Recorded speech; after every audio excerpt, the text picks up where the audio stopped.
Imagine a mother, a nurse trusted to save lives, quietly preparing a deadly plan. Not against strangers, not against enemies, but against her own children. What could drive someone who once dedicated her life to healing to end the lives she brought into the world? This is the chilling case of Christina Riggs, a story of despair, depression, and a crime that left an entire community shattered. Christina Marie Riggs was born on September 2, 1971, in Oklahoma. On the surface, she seemed like any other small-town girl. But behind closed doors, her childhood was far from ordinary. Christina grew up in a deeply troubled home. Accounts suggest her early years were marked by instability, abuse, and emotional neglect. These early scars would follow her into adulthood, shaping the way she saw herself, the way she loved, and eventually, the choices she made. As a teenager, Christina was quiet, reserved, and often kept to herself.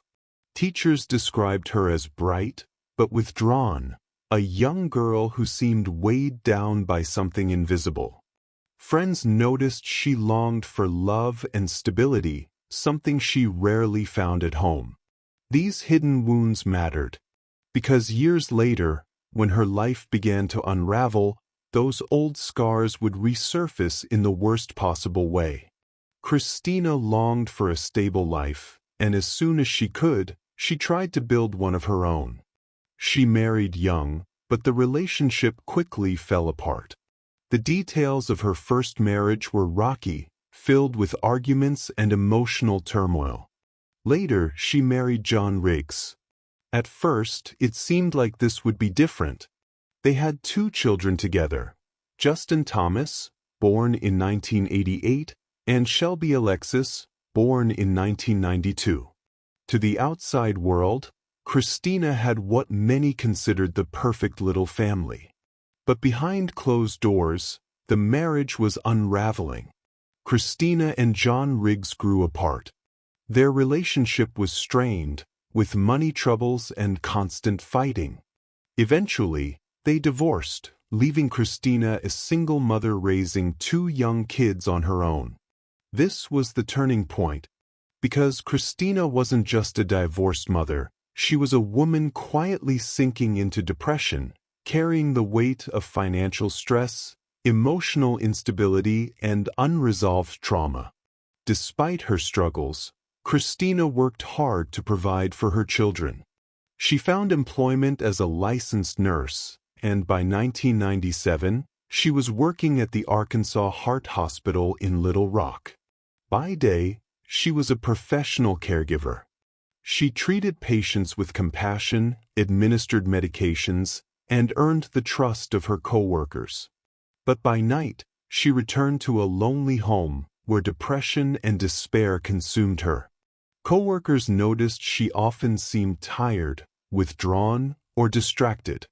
But no one imagined the depth of her suffering. Christina wasn't just sad, she was silently planning something unthinkable. By late 1997, Christina's depression had spiraled out of control. She confided to a few people that she felt hopeless, overwhelmed, and unable to cope. She feared losing her children, feared being alone, and feared that her life no longer had meaning. What no one realized was that Christina had been quietly collecting supplies, medications, syringes, and sedatives from her workplace. Tools that should have been used to save lives, she was preparing to use in the darkest way possible. On November 4, 1997, Christina reached her breaking point. That evening, Christina put her children to bed like any other night.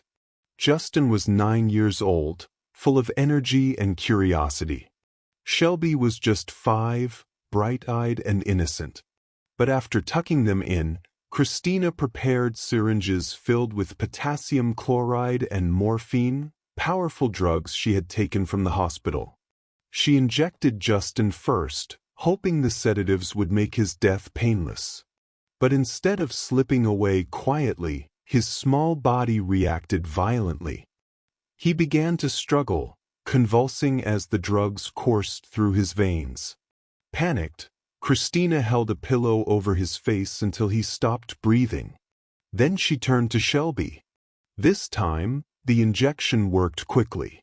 Shelby slipped away without resistance. After the children were dead, Christina wrapped their small bodies in blankets and placed them on her bed, side by side, as if they were only sleeping. She then attempted to take her own life by overdosing on the same medications. But unlike her children, she survived. The next morning, Christina's mother came by the house. What she found was every parent's nightmare. The apartment was eerily quiet, the children lifeless, and Christina barely clinging to consciousness.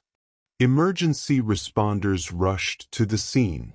The moment officers stepped inside, the home was sealed off as a crime scene. What they saw shook them to their core: 2 innocent children, murdered by the very person who was supposed to protect them. Christina was taken to the hospital, where doctors saved her life. But she didn't escape the weight of what she had done. When Christina regained consciousness, she confessed almost immediately. She admitted she killed her children because she didn't want them to suffer if she took her own life. In her mind, she believed death would spare them from a future of pain. At trial, her defense argued she was severely depressed and suicidal, not in her right state of mind. They painted her as a broken woman overwhelmed by hopelessness. But prosecutors saw it differently. They emphasized that Christina was a nurse, a woman trained to know exactly what those drugs would do. They argued this wasn't a moment of panic, but a calculated act. The jury listened to chilling testimony. They saw the cold facts: a mother who methodically injected her children and smothered them.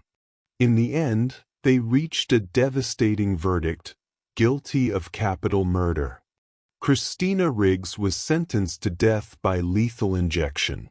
On death row, Christina's life slowed to a quiet, repetitive routine.